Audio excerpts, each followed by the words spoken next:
बिस्मिल्लाहिर्रहमानिर्रहीम। अज़ीज़ तुलबा व तालिबात, अस्सलाम वालेकुम। उम्मीद है आप सब खैरियत से होंगे। जी, class 7 computer right click computer जो है कंप्यूटर साइंस, ये हम आज इसका 4th चैप्टर जो है वो शुरू करेंगे और इसका 4th चैप्टर जो है वो पेज नंबर 89 पर है और 4th चैप्टर का नाम है मोर ऑन एक्सेल। सबसे पहले इसके इंट्रोडक्शन से शुरू करते हैं। इसका जो तारुफ है, we have studied in lower classes, हम पिछली क्लासों में पढ़ चुके हैं that MS Excel is a spreadsheet computer program, कि एमएस एक्सेल जो है वो एक स्प्रेडशीट कंप्यूटर प्रोग्राम है। स्प्रेडशीट क्या है? ये पूरी की पूरी जो एक शीट होती है उसको कहते हैं spreadsheet programme. Spreadsheet programme developed by Microsoft company USA for window operating system, जो कि बनाया था माइक्रोसॉफ्ट यूएसए की माइक्रोसॉफ्ट कंपनी ने for window operating system, Windows के सिस्टम को चलाने के लिए। It is included in Microsoft office, इसमें जो है वो माइक्रोसॉफ्ट ऑफिस को शामिल किया गया सूट ऑफ एप्लीकेशन जो कि एक मुनासिब इस्तेमाल है। In Excel workbook consist of 3 default worksheets. In Excel में जो वर्कबुक है वो कंसिस्ट ऑफ मुश्तमिल होती है ऑफ 3 डिफ़ॉल्ट वर्कशीट। मौजूदा 3 किस्म की वर्कशीट्स पर each worksheet is a grid of row, हर वर्कशीट जो है वो रो एंड कॉलम पर मुश्तमिल होती है। The horizontal lines in a worksheets की जो हॉरिजेंटल लाइन्स हैं, हॉरिजेंटल कौन सी होती है? इस तरह की जो लाइनें होती हैं इसको हॉरिजेंटल्स कहते हैं। तो वर्कशीट की जो हॉरिजेंटल लाइन्स हैं इन अ वर्कशीट के अंदर आर कॉल्ड रोज़, उसको रोज़ कहा जाता है, वाइल वर्टिकल, जबकि vertical lines are called columns, जबकि वर्टिकल लाइंस जो हैं उनको कॉलम कहा जाता है। तो आपको ये एक दफ़ा दिखा भी देते हैं, ये एक जो है बना हुआ, ये एक बॉक्स वगैरह बना हुआ है, इसमें ये जो लाइंस हैं ये वाली, ये सभी आपको जो नज़र आ रही हैं ये हॉरिजेंटल है, जो इस तरह से नज़र आ रही हैं ये सारी की सारी वर्टिकल लाइंस हैं। ठीक हो गया जी। Rows are represented by 1, 2, 3 and columns are represented by A, B, C. Rows जितने भी हैं वो represented किए जाते हैं, पहचाने जाते हैं 1, 2, 3 से, और columns जो हैं वो represent होते हैं A, B, C से। In lower classes, पिछली क्लासों में we have studied some basic features, हम कुछ बुनियादी खसूसियात के बारे में पढ़ चुके हैं of MS Excel के। Here we study some more, और यहाँ पर अब हम कुछ ज़्यादा पढ़ते हैं। Changing row heights in Excel के अंदर जो है वो रो की जो हाइट है, ऊंचाई जो है उसमें तब्दीली करना। इन एक्सेल 2010 में user can change any row height, एक यूज़र जो है वो किसी भी किस्म की रो की हाइट को तब्दील कर सकता है इन हिज वर्कशीट, अपनी वर्कशीट में, to improve the readability and appearance of data. To improve the readability, इसे पढ़ने के काबिल बनाने के लिए, एंड अपीयरेंस ऑफ डाटा, और डाटा तक पहुँचने के लिए।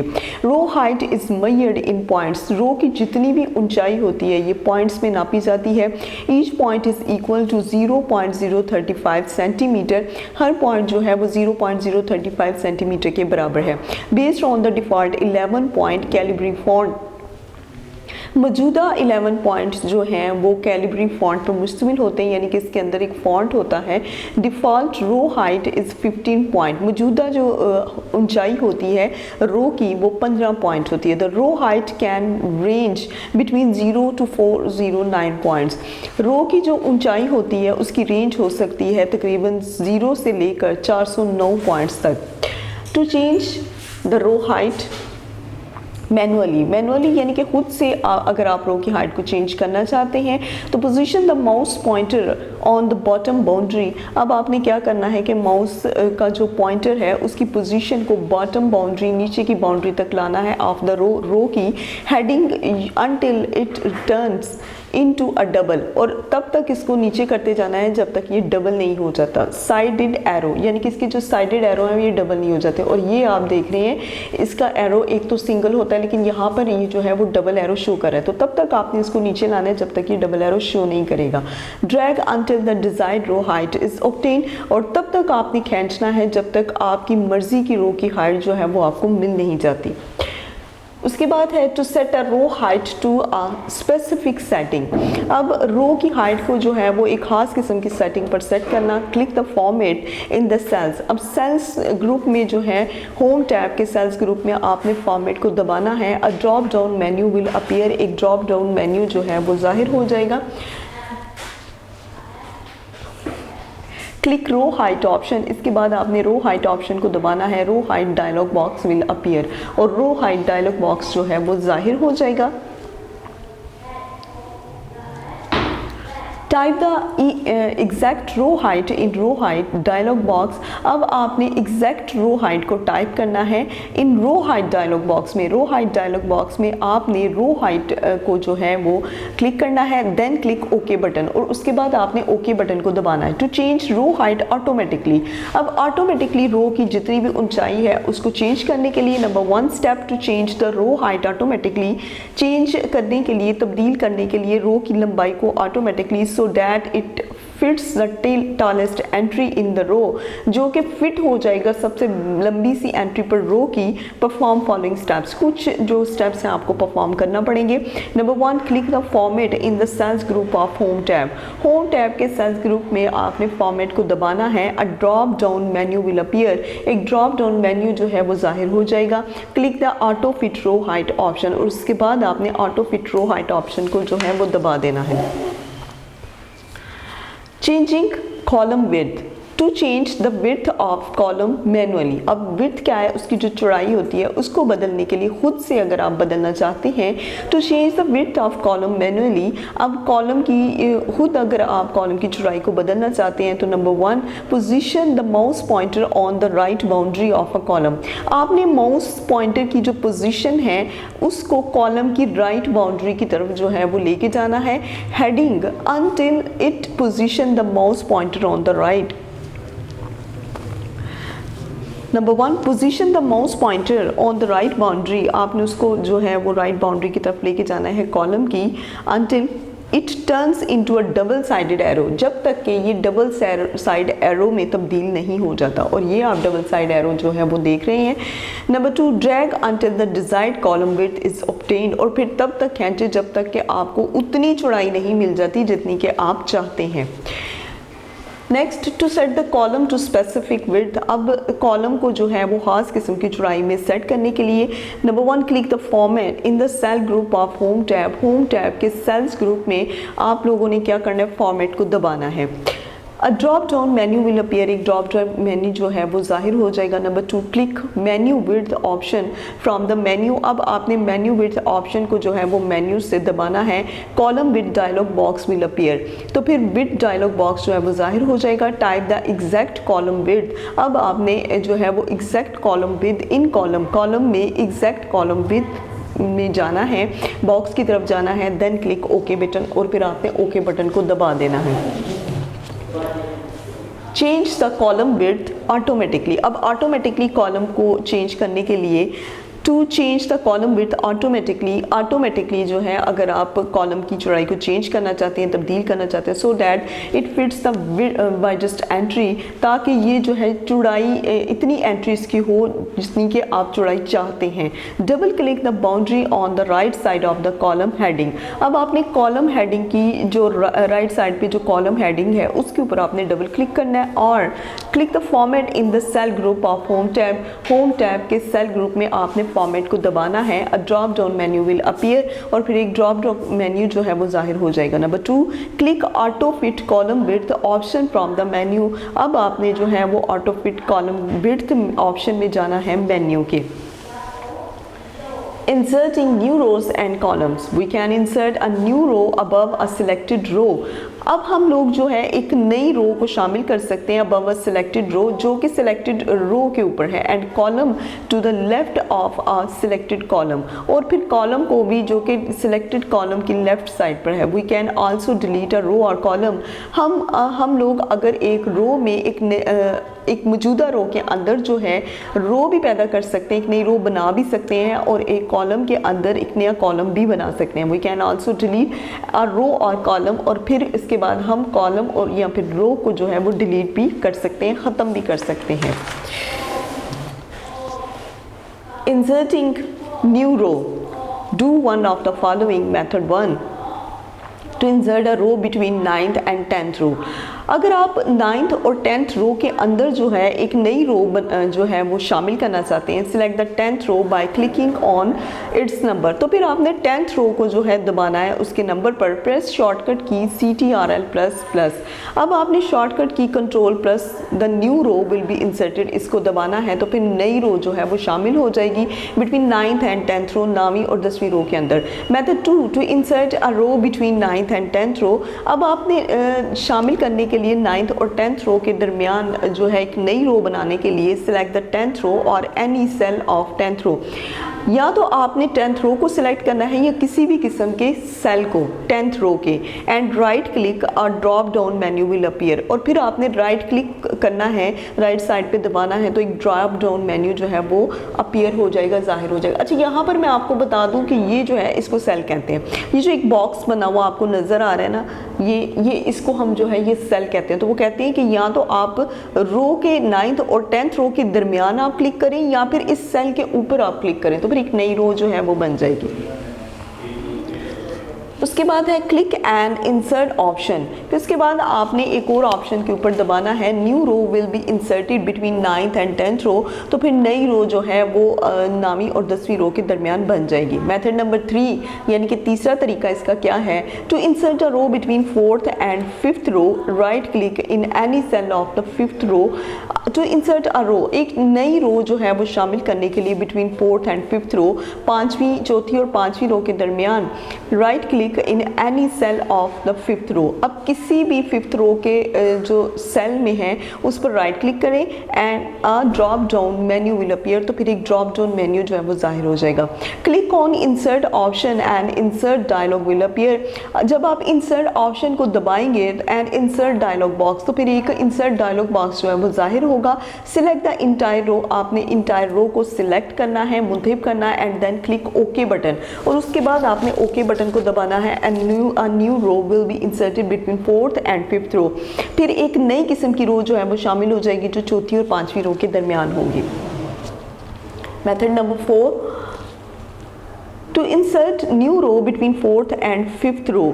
वो कहते हैं कि चौथी और 5वीं रो के दरमियान जो है एक नई रो शामिल करने के लिए select the 5th row, select the 5th row. अब आपने 5th रो को जो है वो मुंतखब करना है। Click insert in the cell group of home tab. अब आपने इंसर्ट जो है सेल ग्रुप, होम टैब के सेल ग्रुप में इंसर्ट को दबाना है। A new row will be inserted after 4th row, एक नई रो जो है वो शामिल हो जाएगी 4th रो के बाद। Inserting new column, do one of the following. Method 1, अब नया कॉलम जो है उसे शामिल करने के लिए method 1, to insert a column between C and D columns. इससे पहले हम रो की बात कर रहे थे, अब हम कॉलम की तरफ आते हैं। एक नया कॉलम बनाने के लिए C और D के दरमियान select the D column by clicking on its heading. तो फिर आपने D कॉलम को जो है वो दबाना है ऑन इट्स हेडिंग, इसकी हेडिंग पर, इसके ऊपर। Press shortcut key control+. अब आपने शॉर्टकट की कंट्रोल+ को दबाना है, new column will be inserted, एक नया कॉलम जो है वो बन जाएगा। Important note, similarly we can use above method. अब तकरीबन यही जो मेथड है वो हम लोग कॉलम के लिए इंसर्टिंग आफ्टर प्रॉपर चेंजिंग, एक बेहतर तौर पर चेंज भी कर सकते हैं। Using a formula to add values. अब वैल्यूज़ को जो है एक ऐसा फार्मूला जिसमें कि वैल्यूज़ को ऐड किया जाता है। अ formula is an equation that performs a calculation. एक फार्मूला जो है वो एक ऐसी मसावात है दैट परफॉर्म्स अ कैलकुलेशन, जो कि कैलकुलेशन को परफॉर्म करता है, यानी कि जिसमें प्लस माइनस को जो है वो अदा किया जाता है। One of the Excel's most useful feature, वरना एक्सेल के अंदर जो है वो सबसे ज़्यादा मुफीद कोई खसूसियात है is to ability to calculate values. तो उसमें वो सबसे ज़्यादा एबिलिटी, काबिलियत है कि वो वैल्यूज़ को जमा करता है यूजिंग देयर सेल एड्रेसेस, उनके सेल एड्रेसेस में, यानी कि सेल के अंदर आप जो भी कुछ देते हैं वो उसके अंदर जो है वो जमा हो जाता है। लाइक कैलकुलेटर एक्सेल, एक कैलकुलेटर एक्सेल की तरह can execute formula that and, जिसमें कि आप फार्मूला शामिल कर सकते हैं जो जमा का है, सब्ट्रैक्ट, माइनस का, मल्टीप्लाई का एंड डिवाइड या फिर तकसीम का, ज़रब और तकसीम का। Creating simple formulas Excel 2010 uses standard operators for equation. Excel 2010 इस्तेमाल करता है म्यारी किस्म का ऑपरेटर सिस्टम फॉर इक्वेशंस, मसावात के लिए, यानी कि क्वेश्चंस को सॉल्व करने के लिए, सच एज प्लस साइन, जिसमें कि प्लस साइन है फॉर एडिशन, एडिशन जमा के लिए, माइनस साइन माइनस के लिए, फॉर सब्ट्रैक्शन डिवीजन साइन जो है वो ये अलामत है, और फॉर डिवाइडिंग के लिए, एंड एस्टेरिक फॉर मल्टीप्लिकेशन के लिए, एस्टेरिक जो है वो मल्टीप्लिकेशन के लिए, एंड कैरेट जिसकी कि ये शक्ल बनी होती है कैरेट की, for exponent. The most important point of writing formulas in Excel is that all formulas must begin with an equal sign। जी, तो यहाँ पर आप देख सकते हैं कि ये एक सेल है जिसके बारे में मैं बता चुकी थी, इसके अंदर एडिशन लिखा है, नेक्स्ट जो सेल है इसके अंदर प्लस लिखा है, और यहाँ पर जो सम है तो इसको हम लोग सॉल्व करेंगे तो वो कहते हैं हर सम से पहले आपने इज इक्वल लगवाना है, is equal 8 + 2, subtraction minus is equal 8 - 2, multiplication, फिर उसके बाद उसकी अलामत डिवीजन और फिर एक्सपोनेंट। तो ये सारे के सारे क्वेश्चन जो हैं वो इसी तरह अपने अपने सेल के अंदर उनकी जो सिंबल्स हैं, अलामात हैं, वो भी आ जाएंगे और जो क्वेश्चन है वो भी सेल के अंदर मौजूद होगा। जी, select the cell where the answer will appear. अब आपने वो जो सेल है मुंतखब करना है जहाँ पर आंसर जो है वो शो होगा, जैसे कि ये वाला E का जो है E6 जो है यहाँ पर, या E5 जो है यहाँ पर आंसर जो है ये शो हो रहा है। उसके बाद नेक्स्ट है टाइप द इक्वल साइन। अब आपने इक्वल साइन को जो है वो टाइप करना है, वो ये अलामत है। Type in the formula EG is equal E2 + E3 + E4 + E5, यानी कि इज इक्वल E2 को आपने E3 में प्लस करना है, E3 को E4 में, E4 को E5 में।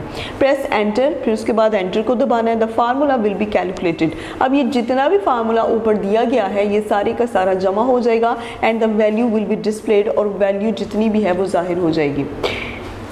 Next, what is function? A function is a predefined formula that perform calculations using specific value। functions जो है वो एक ऐसा पहले का डिफाइन किया हुआ फार्मूला है जिसमें कि कैलकुलेशन परफॉर्म होती है, यानी कि कैलकुलेशन जो भी आप जमा माइनस ज़र्ब या तकसीम करना चाहते हैं वो सब अदा की जाती है यूजिंग स्पेसिफिक वैल्यूज़, एक ख़ास किस्म की वैल्यू जो आप इस्तेमाल करते हैं in a particular order. The most use function in the Excel, जो सबसे ज़्यादा इस्तेमाल किया हुआ फंक्शन एक्सेल में है, are the function that count and sum, जिसमें कि आप जमा करते हैं एंड सम और सवाल देते हैं। The main advantage of function का जो ख़ास किस्म का फ़ायदा है is that they can save our time, कि वो हमारा जो वक्त है उसे बचा सकते हैं, because we do not have to write the formula, क्योंकि हम लोगों के पास इतना टाइम नहीं होता कि हम फार्मूला लिख सकें। अ फंक्शन हैज़ 3 पार्ट्स, एक फंक्शन के जो है वो 3 हिस्से होते हैं। The correct order in which a function is written is called its syntax. The correct order in which, एक सही किस्म का जो ऑर्डर है, जो तरतीब है, इन which a function is written, जिसके अंदर के तमाम फंक्शन लिखे जाते हैं, जो तमाम क्वेश्चन जिस फंक्शन के अंदर लिखे जाते हैं, इस कॉल्ड इट्स सिंटेक्स, उसे इसका सिंटेक्स कहा जाता है। The basic syntax to create a formula, खास किस्म का बुनियादी किस्म का सिंटेक्स जो है टू क्रिएट अ फार्मूला, एक फार्मूला बनाने के लिए, विद अ फंक्शन, एक फंक्शन के साथ is insert an equal sign, is equal function name and argument. जी, तो इक्वल साइन आप सबसे पहले देंगे, उसके बाद फंक्शन नेम एंड आर्ग्यूमेंट, यानी कि जो क्वेश्चन या दलील आपके पास है वो आप वहाँ पर देंगे। ये देखिए, ये है इस फार्मूले से इज इक्वल साइन, इसके बाद आप फंक्शन नेम देंगे, ये हो गया, और ये आपका आर्ग्यूमेंट, यानी कि जो आपका क्वेश्चन होगा। अब उसके बाद है using sum functions. Consider the previous article table, हम लोग पिछले आर्टिकल टेबल में जो है वो पढ़ चुके हैं। Select the cell where the answer will appear, सबसे पहले आपने सिलेक्ट करना है सेल को where the answer will appear, जहाँ पर आंसर जो है वो जाहिर होगा। टाइप द इक्वल साइन, इसके बाद आपने इक्वल साइन को दबाना है, टाइप करना है। द एंटर द फंक्शन, फिर उसके बाद आपने फंक्शन सम को एंटर करना है इन सेल D6 में। इन केस ये देखें, ये है, ये हो गया D, ठीक हो गया, और ये हो गया 6। तो आप जो है वो D6 में इसका आंसर चाहते हैं, तो जब आप इसको सॉल्व करवाएंगे तो ये D6 में इसका आंसर जो है वो, यानी कि ये जो जा रही है रो, ये है, तो ये जो है एक सेल बना हुआ है, तो इसके अंदर आपका आंसर जो है वो आ जाएगा। उसके बाद enter the cell for the argument inside the parenthesis. उसके बाद एंटर द सेल, सेल को जो है वो आपने एंटर करना है फॉर द आर्ग्यूमेंट, यानी कि इसके अंदर जो भी कोई क्वेश्चन है वो आपने एंटर करना है इनसाइड द पैरेंथेसिस, यानी कि उसके अपने ही बॉक्स या ब्रैकेट के अंदर।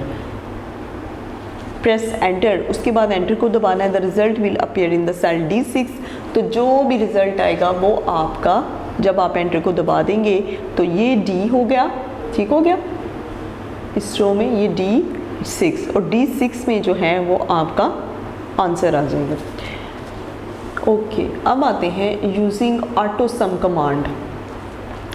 The AutoSum command allows a user to automatically return the result for a range of cells for common functions like sum and average. AutoSum command जो है ये एक यूज़र को जो है वो इस बात की इजाज़त देती है कि वो ऑटोमेटिकली रिज़ल्ट जो है वो ले सकते हैं for a range of cells, cells की जितनी भी रेंज है उस पर, फॉर कॉमन फंक्शंस, आम फंक्शंस के लिए, लाइक सम एंड एवरेज, जिसमें कि क्वेश्चन और उसकी एवरेज जो है वो दोनों चीज़ें नज़र आती हों। सिलेक्ट द सेल, सबसे पहले आपने सेल को जो है वो मुंतखब करना है। Where the average result of number will appear, जहाँ पर रिजल्ट, एवरेज रिजल्ट नंबर्स जो हैं वो जाहिर होना शुरू हो जाएंगे। उसके बाद क्लिक द डाउन एरो, अब आपने यहाँ पर जो डाउन एरो, ये जो साइन बना हुआ है, इसको आपने दबाना है नेक्स्ट टू ऑटो सम। उसके बाद ऑटो सम को in the editing group, home tab के एडिटिंग ग्रुप में अ drop down menu will appear, तो फिर एक ड्रॉप डाउन मेन्यू जो है वो जाहिर हो जाएगा। Number 3, select the function sum from the drop down menu, अब आपने फंक्शन जो है वो फंक्शन सम जो है उसको ड्रॉप डाउन मेन्यू से मुंतखब करना है जी। अब नेक्स्ट है कॉपिंग फार्मूला और function in Excel 2010। When we copy a formula और फंक्शन, जब हम किसी फंक्शन या फार्मूला को कॉपी करते हैं एंड पेस्ट इट, और फिर उसे चिस्पा कर सकते हैं टू अ न्यू लोकेशन, एक नई जगह पे, Excel adjust the cell reference automatically, तो एक्सेल जो है वो खुद ही सेल रेफरेंसेस के अंदर, सेल के अंदर जो है वो ऑटोमेटिकली सेट हो जाता है। Here we take an example of simple spreadsheet, यहाँ पर हम आपको एक मिसाल दे रहे हैं सादी सी स्प्रेडशीट की। And add columns A, B and C in column D, फिर हम A, B और C के अंदर जो है वो कॉलम D को ऐड करेंगे बाय यूजिंग फार्मूला। फार्मूला इस्तेमाल करने के बाद is equal A1 plus B1 plus C1। A1 plus B1 और प्लस C1 के अंदर हम लोगों ने D1 को ऐड किया and copy it in other cell, और फिर इसे कॉपी किया दूसरे सेल में ऑफ कॉलम D के दूसरे सेल में।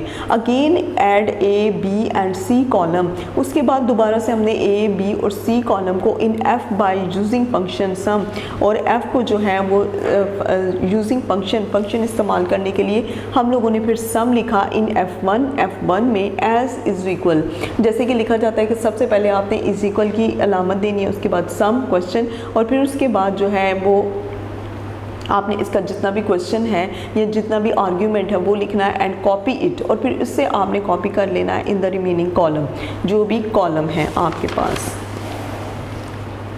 Type is equal A1 plus B1 plus C1 in D1। अब A1, B1 और C1 को आपने टाइप करना है D1 में एंड प्रेस एंटर की फ्रॉम कीबोर्ड, और कीबोर्ड से आपने एंटर की को दबा देना है। The formula will be entered and calculated, और जितना भी फार्मूला है वो दाखिल हो जाएगा और जमा भी हो जाएगा। Only the result 37 will be displayed, और जो रिजल्ट आएगा वो 37 जाहिर होगा। Spreadsheet still has a formula which is displayed in formula bar, but the spreadsheet still has a formula, लेकिन स्प्रेडशीट के ऊपर जो है वो फार्मूला रहेगा which is displayed in formula bar, जो कि फार्मूला बार के अंदर जाहिर होगा। Click on the cell D1 and move the cursor to lower right corner. अब आपने क्लिक करना है, दबाना है सेल D1 को एंड मूव द कर्सर, और कर्सर को मूव करना है टू लोअर राइट साइड पर, नीचे की तरफ, निचले कॉर्नर की तरफ ऑफ द सेल के। The cursor will become a bold sign, तो कर्सर जो है वो एक बोल्ड साइन देगा जो कि ये है बीच में। उसके बाद है होल्ड एंड ड्रैग, पकड़ें और खींचें अलोंग द कॉलम के दरमियान में for copying the enter formula will automatically be updated relative to cell reference, तो ऑटोमेटिकली जो फार्मूला है वो एंटर हो जाएगा और वो सेल्स में जो है वो आपको हवाला दे जाएगा, यानी कि सेल के अंदर उसका आंसर जो है वो शो होगा। Following simple spreadsheet shows formula used and result displayed in column D. ये जो सिंपल स्प्रेडशीट जो है ये शो कर देगी फार्मूला को बड़ी आसानी के साथ एंड द रिजल्ट डिस्प्लेड, और रिजल्ट जितना भी होगा वो कॉलम डी में ज़ाहिर हो जाएगा। Using average function, the sum of values divided by the number of values. एक क्वेश्चन की जो वैल्यू है वो तकसीम होती है by the number of values, numbers की जितनी भी वैल्यूज़ होती हैं, कॉल्ड एवरेज, उसे हम एवरेज कहते हैं। M S Excel average function, M S Excel average function return the average of the numbers provided, वो हमें नंबर्स जितने भी हम देते हैं उनकी एवरेज हमें जो है वो प्रोवाइड करता है। The syntax for the average, average के सिंटेक्स के लिए function is M S calls MS Excel 2010 is equal average. अब इज़ इक्वल की आप अलामत देंगे, उसके बाद एवरेज, फिर नंबर 1, नंबर 2 और number n। Here number 1, number 2, number n और न्यूमेरिक वैल्यूज़, ये जितनी भी हैं ये सारी की सारी न्यूमेरिक वैल्यूज़ हैं। डेट कैन बी नंबर्स, जो कि नंबर्स दे सकते हैं, नेम्ड रेंज, नेम के नाम जितनी भी हैं उनकी रेंज को, ऑन रेफरेंस टू नंबर्स या फिर नंबर्स के हवालों को। Number 1, open spreadsheet in Excel 2010, spreadsheet को एक्सेल 2010 में ओपन करें and type the following sample spreadsheet in it, और फिर उसके बाद जितना भी आपको सैम्पल दिया गया है उस स्प्रेडशीट के ऊपर टाइप करें। Step 2, choose the cell you want to find the average of and make a note of their cell references. choose the cells, अब आपने जितने भी सेल्स हैं उसे खुद मुंतब करना है। you want to find the average of, जिसमें कि आप एवरेज फाइंड करना चाहते हैं, and make a note of their cell references, और इन जितने भी सेल हैं उनके जो जितने भी नोट हैं उनके हवाले दें, यूजिंग द फॉर्मेट A1 और अ रेंज ऑफ B2 B5। तो आप लोगों ने क्या करना है कि फॉर्मेट करना है A1 या फिर रेंज B2 B5 की।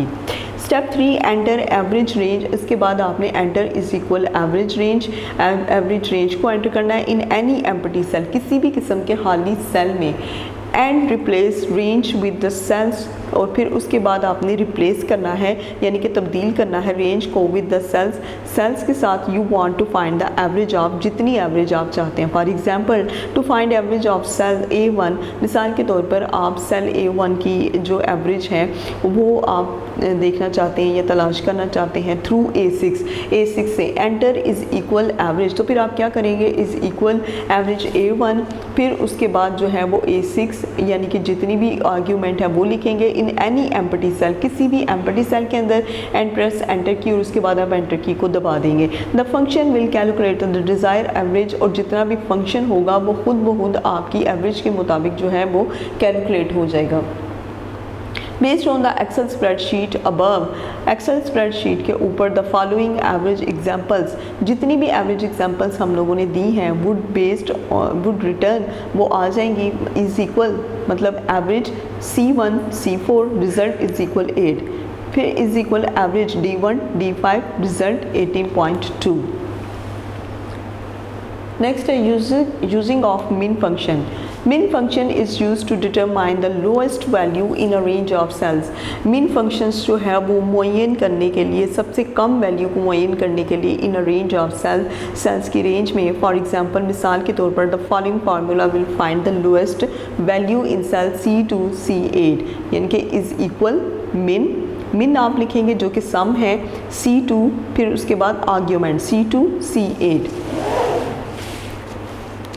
Type the above formula in E5 cell, फिर उसके बाद है सबसे ऊपर जो फार्मूला E5 सेल में है, एंड प्रेस एंटर की, और उसके बाद फार्मूला लिखें E5 सेल में और फिर एंटर की को दबा दें। The result 24 will appear in E5, और रिजल्ट 24 जो है वो E5 में ज़ाहिर हो जाएगा। थर्स 24 is the lowest value in the range C2 C8, तो लिहाजा ये ज़ाहिर होता है कि 24 जो है वो सबसे कम वैल्यू है रेंज C2 C8 की। Using of max function, max function is use to determine find the highest value. Max function जो है वो इस्तेमाल होता है सबसे हाईएस्ट वैल्यू के लिए in a range of cell की एक रेंज में। फॉर एग्जांपल मिसाल के तौर पर the following formula will find the highest value. Following formula, ये जो दिया गया फार्मूला है ये हमें सबसे हाईएस्ट वैल्यू बताएगा इन सेल C2 C8 में, सेल C2 और C8 में। मिसाल के तौर पर is equal max C2 C8 यानी कि इज़ इक्वल, उसके बाद सम और फिर उसके बाद argument. Type the above formula in G4 cell. G4 cell में जो फार्मूला है उसे टाइप करें एंड प्रेस एंटर की और फिर एंटर की को दबा दें। The result 110 will appear in G4। Result 110 जो है वो G4 में ज़ाहिर हो जाएगा एंड दस 110 is the highest value in the range of C2। और इस तरह जो है वो 110 एक सबसे बड़ी वैल्यू है C2 C8 की। What is chart? A tool which a user can use in Excel to communicate data graphically। एक ऐसा आला which a user can use जो कि एक यूज़र इस्तेमाल कर सकता है Excel में to communicate data graphically, तस्वीरी तौर पर किसी भी डाटा को पता करने के लिए, मालूम करने के लिए is called chart। उसे चार्ट कहते हैं। Thus charts are use to display series of numeric data. Chart जो है वो किसी भी न्यूमेरिक डाटा की सीरीज़ को, सिलसिले को जो है ज़ाहिर करता है इन अ ग्राफिकल फॉर्मेट, यानी कि ग्राफ जिसमें ग्राफ जो है वो दिखाया गया है। तो ये जो है वो ग्राफ है जो कि इस तरह से बनाकर हम किसी भी न्यूमेरिक डाटा को जो है वो शो करते हैं, बताते हैं। टू मेक इट ईजियर, और ये इसे सबसे ज़्यादा आसान बना देता है टू अंडरस्टैंड, समझने के लिए। Charts represent large quantities of data. Chart जो है वो सबसे ज़्यादा मकदार को, डाटा की सबसे ज़्यादा मकदार को जो है वो शो करता है एंड द रिलेशनशिप, और फिर ताल्लुक़ ज़ाहिर करता है between different series of data in pictorial form. और फिर ये जो है मुख्तलिफ़ किस्म का ताल्लुक़ ज़ाहिर करता है बिटवीन डिफरेंट सीरीज़, मुख्तलिफ़ किस्म के सिलसिलों में ऑफ डाटा के इन पिक्टोरियल फॉर्म, तस्वीरी शक्ल में। Creating chart in Excel 2010। On the worksheet में arrange the data in rows and columns। Data और रोज़ और कॉलम को डाटा में मुंतहिब करने के लिए, तरतीब देने के लिए Excel automatically determine the best way to plot the data in the chart. Excel जो है वो ऑटोमेटिकली तौर पर तयन करता है एक बेहतरीन तरीका to plot the data in the chart में डाटा को दर्ज करने के लिए।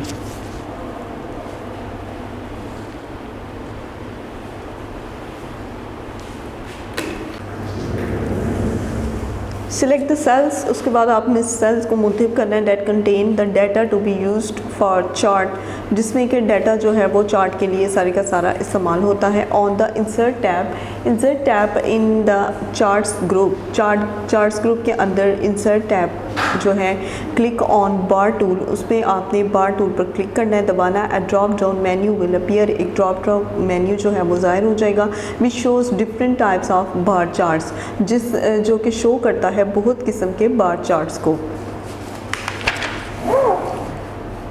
To see all types of charts, हर किस्म के चार्ट्स को देखने के लिए click on all chart types, आपने जो है वो ऑल चार्ट टाइप्स को दबाना है। The following window will appear, और फिर जो विंडो है वो ज़ाहिर हो जाएगी। Click on clustered column chart style, clustered column chart style को दबाएं, फॉलोइंग चार्ट विल अपीयर, तो जो चार्ट है वो ज़ाहिर हो जाएगा। तो क्लास ये था आपका चैप्टर नंबर 4। इसके बाद जो है हम आपको इसके शॉर्ट क्वेश्चंस वगैरह करवाते हैं, वो तो करवाएंगे, लेकिन इसके बाद हम आपको करवाते हैं इसके फिलिंग द ब्लैंक्स, यानी कि एक्सरसाइज की तरफ जो है वो आते हैं, जिसमें सबसे पहले हम करेंगे इसके filling the blanks. Number 1, workbook has dash default worksheet, workbook has 3 default worksheets. Number 2, cells group is in dash tab, cells group is in home tab. File of Excel is called workbook,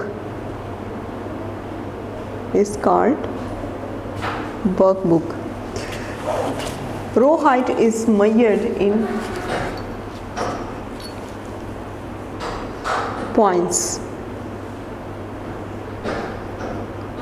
In Excel, the row height can range between 0 to 409 points. A dash is an equation that performs calculation, a formula. a formula. Number 7, all formulas must begin with an dash sign, must begin with an is equal sign. Dash function is used to determine the total of given set of values. Sum. Auto sum is in the dash group editing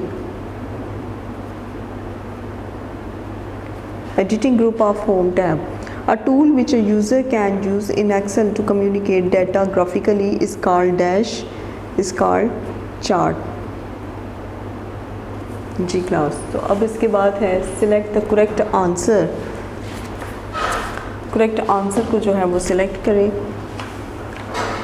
the file of MS Excel is called a document, B chart, C workbook और D worksheet. तो ये है workbook. MS Excel is a dash program. MS Excel is a dash program. A electronic worksheet, B word processing, C data processing और D graphic. तो यहाँ पर है electronic worksheet.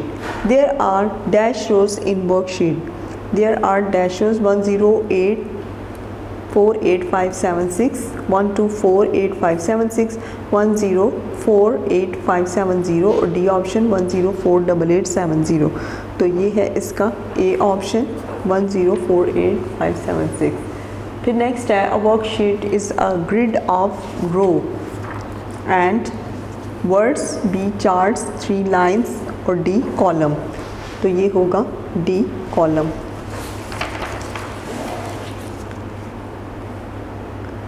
Next है हमारा which of these is a value. 18, B asterisk, line और D parenthesis. तो ये होगा हमारा जो ऑप्शन है A 18. Which one is not operation, parenthesis plus asterisk और डी होगा माइनस. तो which one is not operation, parenthesis. Number 7, the sum of value divided by the number of values is called A addition, B average, C multiplication और D remainder. तो ये होगा हमारा average. Dash function is used to find the minimum value of the given set values. Max, B sum, C small और D होगा हमारा min. तो ये होगा min. Which one is correct syntax for sum functions? Sum EI E5, B is equal sum E1 E5, C sum E1 E5 और D होगा हमारा sum E1 to E5. तो ये है sum 1 E1 E5 ये वाला. जी क्लास, तो अब हम आते हैं इसके जो शॉर्ट क्वेश्चंस आंसर हैं उसकी तरफ आते हैं.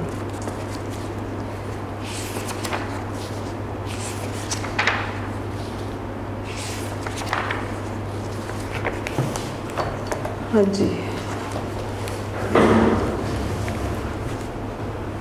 Unit number 4, more on Excel. Question number 1, what is Excel? Excel क्या है? MS Excel is a spreadsheet computer program. MS Excel एक spreadsheet computer program. It is including in MS Office suite जिसमें कि MS को शामिल किया गया है. Define workbook in Excel. File of Excel is called workbook. Excel की जो फाइल है उसे वर्कबुक कहा जाता है. It has 3 default worksheet. इसके अंदर 3 जो है वो मौजूदा वर्कशीट्स होती हैं. What is worksheet in Excel? A worksheet is a grid of rows and columns. एक वर्कशीट जो है वो रोज़ और कॉलम पर मुश्तमिल होती है. Number 4, what is meant by row in Excel worksheet? The horizontal lines in a worksheet are called row. Rows are represented by 1 to 3. Horizontal lines जो हैं ये in a worksheet के अंदर are called row. उन्हें row कहा जाता है. Rows are represented by 1 to 3. Rows जो हैं वो 1 to 3 से जाने जाते हैं. What's column in Excel worksheet? The vertical lines in a worksheet के अंदर जो vertical lines हैं are called columns. उन्हें column कहा जाता है. The columns are represented by ABC. column जो है वो ABC से जाने जाते हैं. Question number 6, how can we change row height automatically, हम कैसे रो की हाइट को ऑटोमेटिकली बदल सकते हैं। To change row height automatically Excel में रो हाइट को ऑटोमेटिकली बदलने के लिए related option are given in cell group of home tab, हम लोगों को ऑप्शन देनी होगी होम टैब के सेल ग्रुप में।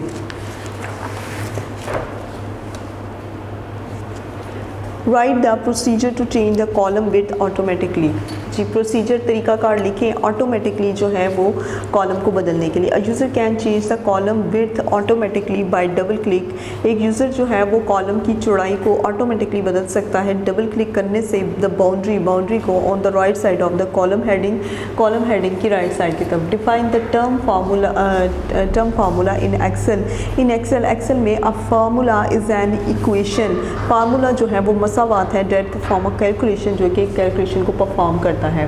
Question number 9, write a formula to add data values from C2 to C8, एक फार्मूला लिखें टू ऐड डाटा वैल्यूज़ को ऐड करने के लिए from C to C8। We can write is equal sum C2 C8 instead of C2 C3 plus C4 plus C5 plus C6 plus C7 plus C8।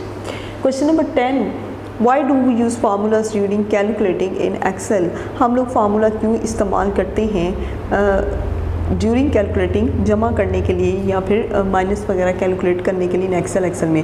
अब formula is an equation, एक formula जो है मसावात है date performs calculation, जो कि calculation की अदायगी करते हैं। It is a most useful feature in Excel, और ये सबसे मुफीद एक्सेल का फीचर है, खसूसियत है। Number 11, define the term function in Excel. Function is a pre design formula, एक पहले का डिज़ाइन किया जा चुका फार्मूला डेट परफॉर्म्स कैलकुलेटिंग, जो कि कैलकुलेशन को परफॉर्म करता है using specific values in a particular order, एक ख़ास किस्म की वैल्यूज़ को जो है एक ख़ास किस्म की तरतीब में जो है वो वैल्यूज़ को जो है वो करता है। Why do we use function in Excel worksheet, हम क्यों जो है वो एक्सेल वर्कशीट में फंक्शन को इस्तेमाल करते हैं। The use of function in Excel worksheet, function का इस्तेमाल एक्सेल वर्कशीट में is that they can save, वो सेव कर सकता है, महफूज कर सकता है हमारे टाइम को, यानी कि हमारे टाइम की बचत कर सकता है। Because we do not have to write the formula, क्योंकि हमारे पास जो है वो फार्मूला लिखने के लिए इतना वक्त नहीं होता।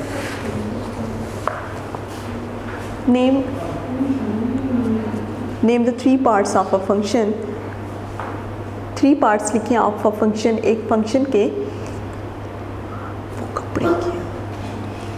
कपड़े किसमें 1 इक्वल साइन, एक है इक्वल साइन, और 2 है फंक्शन नेम, और 3 है argument. Define the term syntax, हाँ जी, अब टर्म सिंटेक्स को जो है वो डिफ़ाइन करें।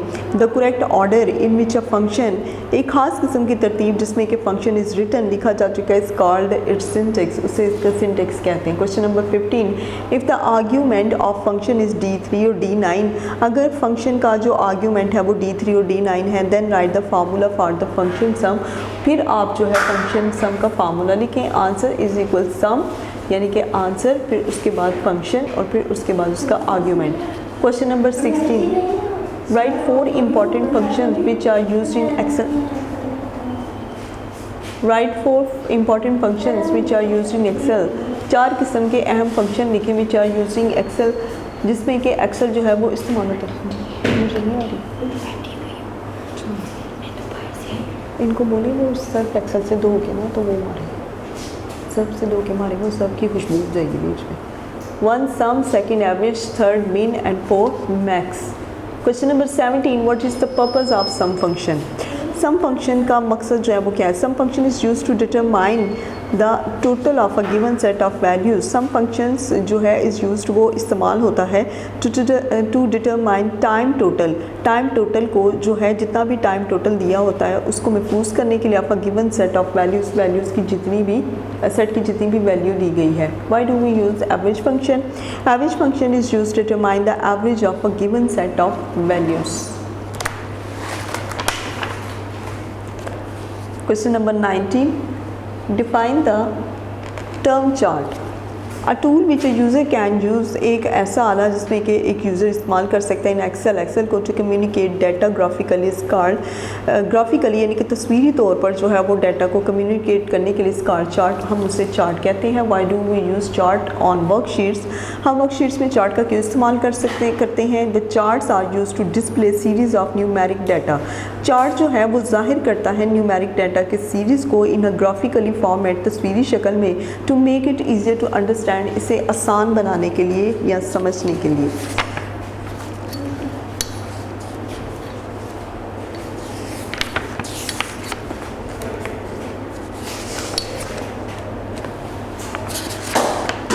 जी क्लास, तो अब उसके बाद बारी आती है हमारी क्वेश्चन आंसर्स की।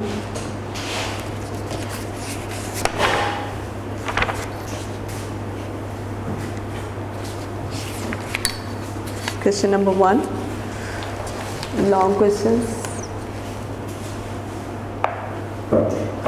Write the answers to the following subjective questions. Describe the different methods to change the row height in Excel 2010. Describe the different methods, मुख्तलिफ तरीके जो हैं वो बयान करें to change the row height, row की height को बदलने के लिए इन एक्सेल 2010 में। Answer, to change the row height manually, खुद से रो की हाइट को बदलने के लिए। Number 1, position the mouse pointer on the bottom boundary of the row heading unit, it turns into a double-sided arrow. Number 2, drag until the desired row height is obtained. B, to set a row height to a specific setting. Number 1, click the format in cells group of home tab, a drop down menu will appear. 2, click row height option, row height dialog box will appear. Number 3, type the exact row height in row height dialog box, then click OK button. C, to change row height automatically fits the tallest entry in the row. 1, click the format in the cells group of home tab, a drop down menu will appear. 2, click the auto fit row height option. Question number 2, explain the different ways to change the column. मुख्तलिफ किस्म के तरीके बताएं to change the column width, column की चौड़ाई को बदलने के लिए एक्सेल 2010 में। Answer, to change the width of column manually, खुद से उसकी जो कॉलम की चौड़ाई को बदलने के लिए। पोजीशन द माउस पॉइंटर की पोजीशन जो है उसे राइट बाउंड्री पर करें कॉलम की। Heading until it's turn into a double sided arrow, जब तक कि ये डबल साइडेड एरो जो है वो शो नहीं करता। Drag until the desired column width is obtain, खींचें जब तक कि कॉलम जो जितना कॉलम आप चाहते हैं उसकी चौड़ाई जो है वो नुमाया या जाहिर नहीं होती। तो इसके बाद है to set the column to a specific width, अब कॉलम को जो है वो ख़ास किस्म की चौड़ाई पर सेट करें। Click the format in the cell group of home tab के सेल ग्रुप में जो है वो फॉर्मेट क्लिक करें, फॉर्मेट को दबाएं, a drop down menu will appear. Second point, click column width option from the menu, column width dialog box will appear. Number 3, type the exact column width in column width box में exact column width को जो है वो दबाएं, then click okay button और फिर उसके बाद ओके बटन को। C option, change the column width automatically, column की जो विड्थ है वो ऑटोमेटिकली बदल जाएगी। Double click the boundary, double click जो है वो बाउंड्री पर डबल क्लिक करें on the right side of the column की सीधी साइड की तरफ हेडिंग। और click the format in the cells group, फिर उसके बाद जितना भी है format in the cells group home tab के सेल्स ग्रुप में फॉर्मेट को दबाएं, a drop down menu will appear, एक ड्रॉप डाउन मेन्यू जो है वो जाहिर हो जाएगा। Click auto fit column width option from the menu, फिर ऑटो फिट कॉलम को दबाएं, विड्थ ऑप्शन को दबाएं फ्रॉम द मेन्यू के लिए। Question number 3, what is formula क्या है, how do we use formula to add values. A formula is an equation that performs calculation, formula जो एक मसावात है जो कि कैलकुलेशन की परफॉर्मिंग करता है। Excel and execute formula that add, Excel में जो है वो एक एग्जैक्ट फार्मूला होता है जिसमें कि जमा, माइनस, ज़रब और डिवाइड वगैरह जो हैं ये सारे के सारे कैलकुलेट होते हैं। All formulas must begin with the equal sign, हर एक फार्मूला जो है वो इक्वल साइन से शुरू होता है। The most important point for writing formula in Excel that, सबसे अहम पॉइंट जो है वो फार्मूला लिखने के लिए वो ये है एडिशन, फिर उसके बाद प्लस और इज इक्वल 8+2। तो इस तरीके से आप सेल्स के अंदर जो है वो फार्मूलाज लिखेंगे। फिर उसके बाद है next, select the cell where the answer will appear. 2. Type the equal sign. 3. Type in the formula e.g. e2 plus e3 plus e4 plus e5. 4. Press enter. The formula will be calculating and the value will be displayed. Next, define function. Give the purpose of the following function. 1. Sum. 2. Average. 3. Min. or 4. Max. Answer. A function is a pre-designed formula. Function जो है वो एक pre-designed formula that performs calculation, जो कि calculation को perform करता है using specific values in a particular order. Sum. This function is used to determine the total of a given set of values. ये फंक्शन जो है इस्तेमाल होता है to determine the total of a given set of values, जितनी भी set की value दी जाती है उसकी तरतीब के लिए. Average. This function is use to determine the average of a given set value. अब ये जितना भी फंक्शन है ये एवरेज मालूम करता है सेट की वैल्यूज़ का. Minimum. The function is use to determine the minimum value of a given set of value. अब ये जो है जितना भी सेट की वैल्यू दी जाती है उसकी कम से कम वैल्यूज़ जो हैं वो मालूम करता है फंक्शन में. मैक्स. द मैक्स यानी कि maximum. The function is use to determine the maximum. अब ये जो फंक्शन है is use to determine the maximum. ये इस्तेमाल होता है द मैक्सिमम वैल्यू, सबसे ज़्यादा वैल्यू के लिए of a given set of value जो कि आपने सेट की वैल्यू दी होती है. Question number 5. What is the importance of charts in Excel. Excel में जो है वो चार्ट्स की क्या अहमियत है, एक्सप्लेन विद एग्जांपल्स. मिसालों के साथ जो है वो वाज़ेह करें.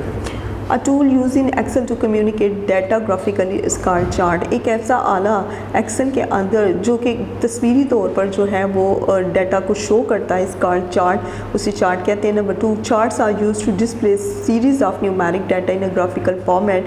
चार्ट जो है वो इस्तेमाल होता है display series of numeric data की सिलसिले को शो करने के लिए इन अ ग्राफिकल फॉर्मेट, तस्वीरी शक्ल में, to make it easier to understand, इसे बहुत ज़्यादा आसान बनाने के लिए. Number 3 point. Charts represent large quantities of data.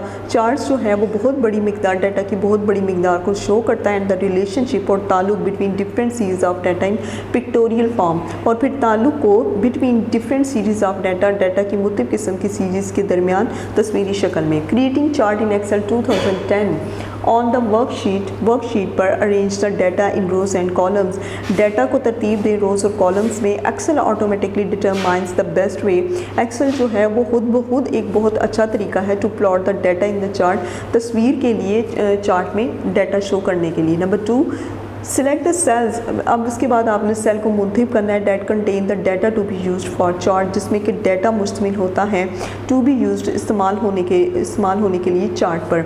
Number 3. On the insert tab में इन द चार्ट ग्रुप में क्लिक ऑन बार टूल. आप बार टूल को दबाएं. A drop down menu will appear. एक ड्रॉप डाउन मेन्यू जो है वो ज़ाहिर हो जाएगा which shows different types of bar charts, जो कि मुख्तलिफ किस्म के बार चार्ट्स को ज़ाहिर करता है. Number 4. To see all types of charts. हर किस्म के चार्ट्स को देखने के लिए click on all chart types. आप दबाएं ऑल चार्ट टाइप्स को. A window will appear. तो फिर एक विंडो जो है वो ज़ाहिर हो जाएगी. Click on clustered column chart style. A chart will appear.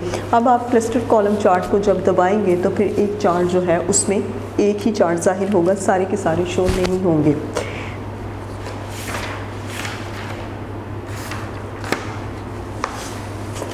Ji class, तो आपका जो चैप्टर नंबर 4 है मोर ऑन एक्सेल, इसकी रीडिंग, इसकी एक्सरसाइज वगैरह और क्वेश्चन आंसर्स जो हैं वो मुकम्मल हो चुके हैं. तो उम्मीद है कि आप इसे पढ़ेंगे तो सही, लेकिन इसका प्रैक्टिकल ज़रूर कंप्यूटर पे करेंगे. अल्लाह हाफिज़.